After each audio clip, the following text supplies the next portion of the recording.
gentle, nice and caring. I never expect something like this is going to happen. She promised a lot of things that she's going to do for me. She promised to get me a laptop and some other things.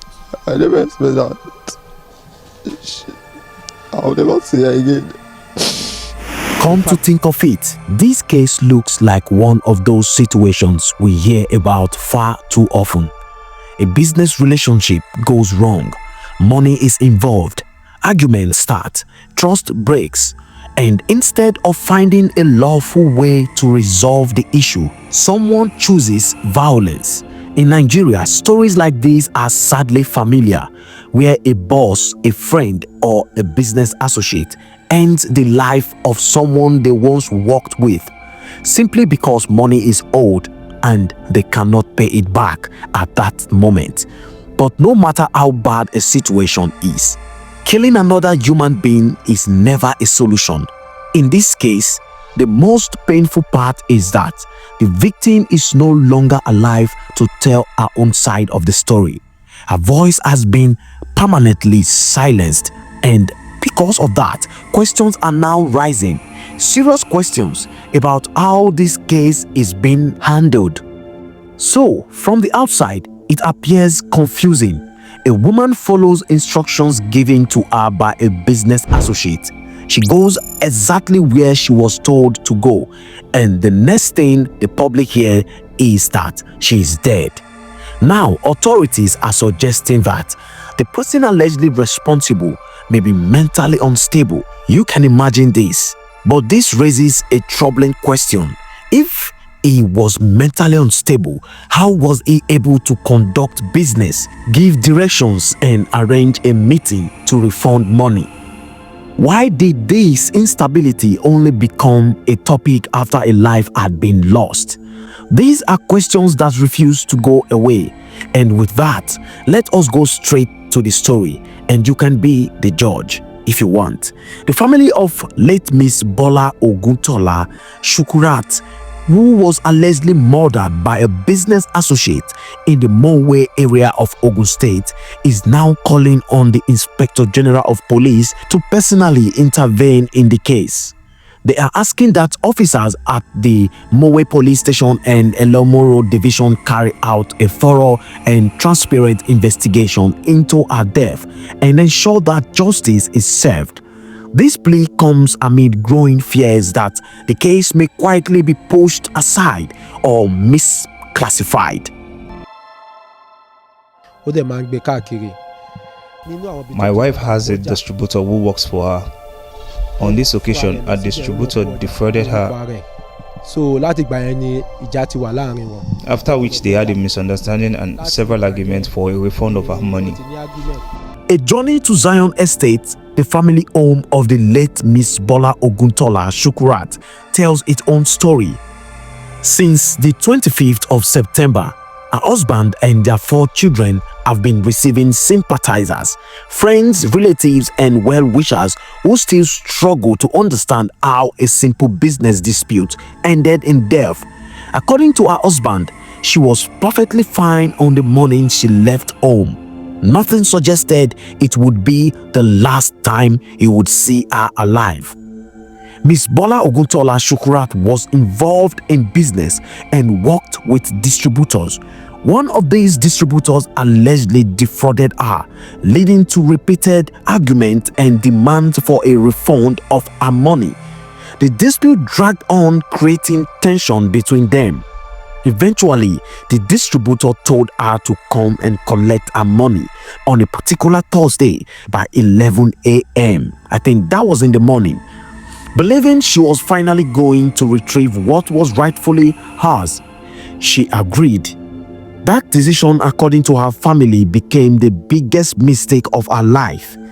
She headed to Ofada Road in Mowe, Ogun State to meet same person she had been arguing with over money. She never returned. What really happened next is both disturbing and heartbreaking. According to my research, when Miss Bola arrived at the location, there was no sign of danger at first. This was someone she knew, someone she had done business with, someone who had asked her to come.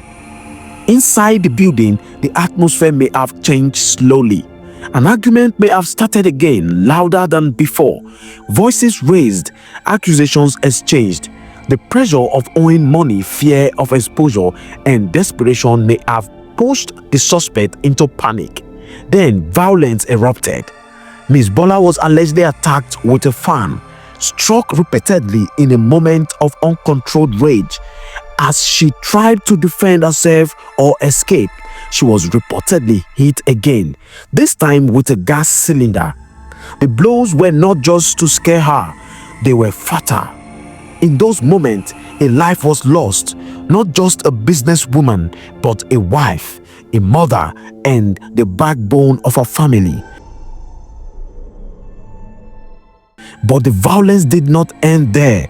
After realizing what had happened, the suspect allegedly attempted to destroy evidence by trying to set the house on fire using the gas cylinder. Smoke began to fill the air, and that smoke, thick, unusual, and alarming, became the silent witness that exposed everything. Neighbors noticed the smoke and raised an alarm. Their quick reaction caught the attention of officers from the Mowe police station, who arrived at the scene. What they found was already too late. Ms. Bola Oguntola Shukurat was dead. Both the suspect and the victim were taken into custody, one alive, one lifeless. But instead of clarity, confusion followed. The family says they were shocked when they heard that the police were considering the possibility that the suspect was mentally unstable. The police is saying that the suspect is not mentally stable, and I feel this is a form of foul play on the case. So I want the government to intervene for justice to be served in the murder of my wife.